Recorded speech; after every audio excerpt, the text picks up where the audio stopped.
नमस्कार दोस्तों, स्वागत है आपका मेरे चैनल डीएस के एस्ट्रोलॉजी पर और मैं आचार्य दीपांशु एस्ट्रोलॉजी डीएस के आपका स्वागत करता हूं। कल का मैच दोस्तों एमआई और सीएसके का मैच था। सीएसके की टीम कल 114-115 रन ही बना पाई, पूरी ध्वस्त हो गई। मतलब जो मुर्गन इडली थी बहुत स्वादिष्ट थी, मुर्गन इडली ने वो स्वाद चख लिया। मेरा हिंट जिन्होंने समझा एमआई का, उन सबको बहुत बहुत बधाइयाँ, शुभकामनाएं।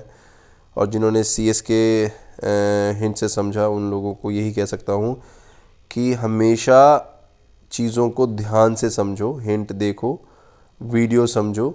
वीडियो में मैं कहीं कुछ भी चीज़ बोल देता हूँ, जैसे ट्रिक बोल देता हूँ, ट्रिक ही बोल देता हूँ, या इंट्यूशन बोल देता हूँ या कुछ, वो एक हिंट ही होता है। आपको समझना होता है उस वीडियो का, मतलब उसका नेचर क्या चल रहा है उस वीडियो में। जैसे मैं अब ये वीडियो बना रहा हूँ, इसमें आप ध्यान से देखना कि मैं कहाँ पे अपने नेचर को चेंज करता हूँ या कुछ ऐसा क्लू देता हूँ जो आपको पकड़ना होगा। देखो 7 फैक्टर है, मैं पहले बोलता हूँ इनकम्प्लीट होता है। इनकम्प्लीट होने का मतलब ये नहीं कि हमेशा गलत होगा, कभी कभी 7 फैक्टर और 9 फैक्टर की प्रेडिक्शन सेम होती है, इसलिए वो बैंग ऑन होता है 7 फैक्टर में भी। और आपने पिछले कई वीडियोस में देखा होगा, मेरे इंस्टाग्राम पे किसी इंसान ने लिखा था कि सर आज तो आपने 7 फैक्टर का जो बताया था वो भी बैंग ऑन हुआ, और 9 फैक्टर का भी जो आपने मुझे दिया था वो भी बैंग ऑन हुआ। तो ये चीज़ बहुत कॉमन हो जाती है जब दोनों ही फैक्टर समान रूप से एक रिजल्ट देते हैं।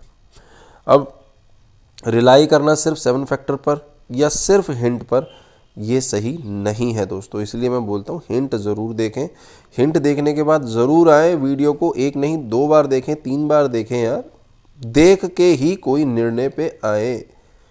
कई मैंने कल मैसेजेस बड़े वहाँ पे इंस्टाग्राम पे, कोई बोल रहा है मुर्गन इडली आप 2 टीम्स देते हो, ये तो चित भी आपकी पट भी आपकी। यार इन लोगों को शायद वो वीडियो नहीं देखा जिसमें मैंने बताया था कि जब 2 मैच होते हैं, मतलब एक मैच होता है उसमें 2 टीम होती हैं, अगर मैं उन दोनों टीमों में से एक टीम का नाम ही रखूँगा तो वो तो क्लियर कट हो गई प्रिडिक्शन। तो हिंट कहाँ से हुई, पज़ल कहाँ से हुआ? जब मैं दोनों टीम का रखूँगा तभी तो वो पज़ल बनेगा, और उसका जो एसेंस बनेगा, यानी कि उसका जो निचोड़ बनेगा उस हिंट का, वही रिजल्ट होता है। समझ में आया? अब जैसे कि कल था मुर्गन इडली स्वादिष्ट है। अब स्वादिष्ट है, स्वादिष्ट इंसान कब बोलता है मुझे बताओ? स्वादिष्ट बोलता है इंसान जब खा लेता है कोई चीज़, ठीक है। अब मुर्गन इडली MI ने एक्चुअल में मुर्गन इडली को खा के बोला स्वादिष्ट है। और मुर्गन इडली बेसिकली चेन्नई की डिश है, मतलब वहाँ के एक रेस्टोरेंट की डिश है। अब जब उसको खा लिया, अब देखो आपने कल मैच देखा है पूरा, चेन्नई को मुझे लगता है 50 भी रन नहीं बने थे शायद, उससे पहले 6 विकेट आउट हो चुके थे। अगर 2-4 ओवर और बचे होते या 1 ओवर ही बचा होता तो सैम करन के बाद जो 10वां बंदा आता वो भी बोल्ड या आउट होता, यानी कि टोटली खा लिया। अब इसका दूसरा रूप क्या मिलता, दूसरा प्रूफ कैसे मिलता है? आपने मैच देखा होगा तो MI जब खेलने आई तो MI के पहले ही 2 ओपनर्स ने पूरा मैच जीत लिया, तो अल्टीमेटली 10 विकेट से जीती है। तो इसको ही बोलते हैं खाना, इसी को बोलते हैं स्वादिष्ट। अब लोग बोलते हैं कैसे भी घुमा लो, ऐसे भी घुमा लो। अरे मेरे भाई, एसेंस पकड़ो, हिंट का एसेंस पकड़ो। नहीं पकड़ोगे तो आप अपनी गलती की सज़ा मुझे ही कहोगे कि आप 2 देते हो, डबल साइडेड हो, ये वो। मुझे इससे फ़र्क नहीं पड़ता, पर मुझे सबसे बढ़िया लगता है कि ट्विटर पे जो मेरे फॉलोवर्स हैं ना, वो इतना सही हिंट पकड़ते हैं। इंस्टाग्राम पे तो पता नहीं कौन उठ के आ जाता है और एकदम से वहाँ पे लिख देता है ये है वो है वो है। मतलब कभी इंस्टाग्राम चलाया नहीं होता है, सिर्फ मेरे लिए वो फॉलो करने आते हैं, बट उनको वो हिंट नहीं चाहिए, उनको सीधी प्रेडिक्शन चाहिए। और इसीलिए वो अंट शंट मतलब बना लेते हैं हिंट का, फिर जब हार जाते हैं तो लिखते हैं ये डबल स्टैंडर्ड है। ट्विटर पे जाओ, थोड़ा अपना इंटेलेक्ट देखो, वहाँ पे लोगों ने कितने अच्छे मतलब उसको सॉल्व किया, सॉल्यूशंस डाले हैं, तब उसने MI बोला है।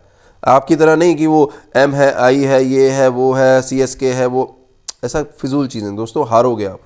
इसलिए बोलता हूँ हिंट को हिंट की तरह समझो, पज़ल को सॉल्व करना सीखो। अगर नहीं कर सकते हो, क्रॉसवर्ड न्यूज़पेपर्स में आते हैं, ऑनलाइन आते हैं, थोड़ा दिमाग तेज करो, बुद्ध स्ट्रॉन्ग करो, ठीक है।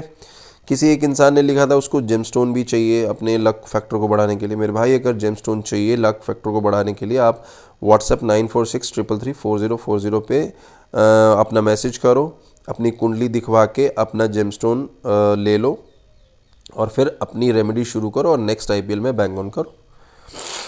अब दोस्तों मैं ट्राई करूँगा कि आज इंस्टाग्राम पे आ जाऊँ या ट्विटर पे आ पाऊँ। कल यार एक बंदे ने मुझे मैसेज किया ट्विटर पे, वो मेरा वेट कर रहा था। I'm सॉरी यार, मैं कल नहीं आया, मेरी तबीयत सही नहीं है, इसलिए मैं ट्विटर या इंस्टाग्राम पे लाइव नहीं आ पा रहा हूँ। ट्राई करूँगा कि आज मैं आ जाऊँ। अगर मैं ट्विटर पे आया तो इंस्टाग्राम पे फ़ोटो डाल दूँगा कि मैं ट्विटर पे ऑनलाइन हूँ, आ जाओ, ठीक है। और अगर इंस्टाग्राम पे आया तो वो तो आपको पता चल ही जाएगा। आज का मैच 42वां आईपीएल मैच है, 3:30 से शुरू होगा और ये अबू धाबी में खेला जाएगा। केकेआर की टीम है और दिल्ली की टीम है, यानी कि आंद्रे रसल के धुरंधर हैं, साथ के दोस्त हैं, और यहाँ पे श्रेयस अय्यर यानी कि शिखर धवन जो कि 2 सेंचुरीज लगा चुका है, उसके ही साथ के दोस्त आज खेलने वाले हैं। इन दोनों के मैच में देखो जी, मैं एक चीज़ बोलता हूँ, केकेआर ने पिछली बार बहुत गंदा परफॉर्म किया, पर इसका मतलब ये नहीं कि केकेआर के पास पावर नहीं है, ये ध्यान रखना, ठीक है। आज जब मैं 7 फैक्टर की प्रेडिक्शन कर रहा था तो मेरे भाई मुझे तो दोनों के नंबर बराबर दिखे। अब बराबर दिखने का मतलब ये है कि दोनों के पास पावर है, ठीक है। और आंद्रे रसल और जितने भी ये वेस्ट इंडीज़ के प्लेयर्स होते हैं ये बहुत ज़्यादा पावर रखते हैं, ठीक है। चलने पे है, अगर चल जाए तो फिर 400 रन भी कम है, ठीक है।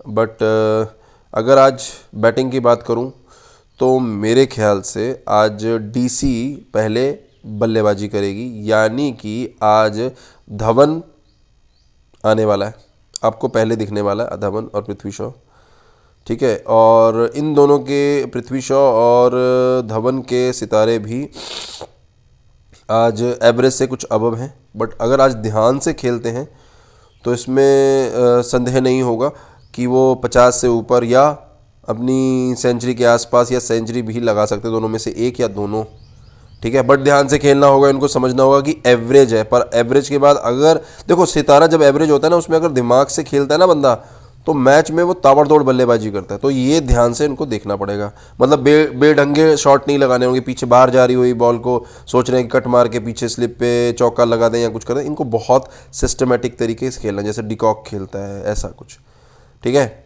तो बैटिंग करेगी डीसी, ठीक है। अभी मुझे ये लगता है, जब मैंने ये कैलकुलेशन सारे सातों पैमाने पे की, तो जब बात आती है विनर की, तो रोशोगोल्ला तो आज खट्टा हो जाएगा, यानी कि 7 फैक्टर में आज दिल्ली बाजी मारेगी। यार जुकाम बहुत हो गया भाई, मैं वीडियो बनाने में मुझे मुश्किल हो रही है, समझ रहे हो मुश्किल कितनी बड़ी है। तो मैं क्या बोल रहा था, हाँ, तो आज जो जीतेगी वो है कि डीसी, मतलब दिल्ली कैपिटल्स आज 7 फैक्टर पर जीत रही है और बैटिंग भी वही कर रही है। तो आप अपना पूरा कैलकुलेशन लगाना और हिंट को देखना, हिंट के बाद फिर आना देखने और पूरे वीडियो को देखना, तभी कोई कंक्लूजन पे उतरना और तभी अपना एमपीएल जो भी पीएल पूल बनाते हो आप बना लेना। नहीं समझ में आए तो DSK is always there, 9463334040 WhatsApp करो, अपना 9 फैक्टर प्रेडिक्शन लो, बिंदास अपने लॉस को कवर कर लो, ठीक है। बाकी मैं यही बोल सकता हूँ, जय हिंद जय भारत। आज का मैच देखने लायक होगा।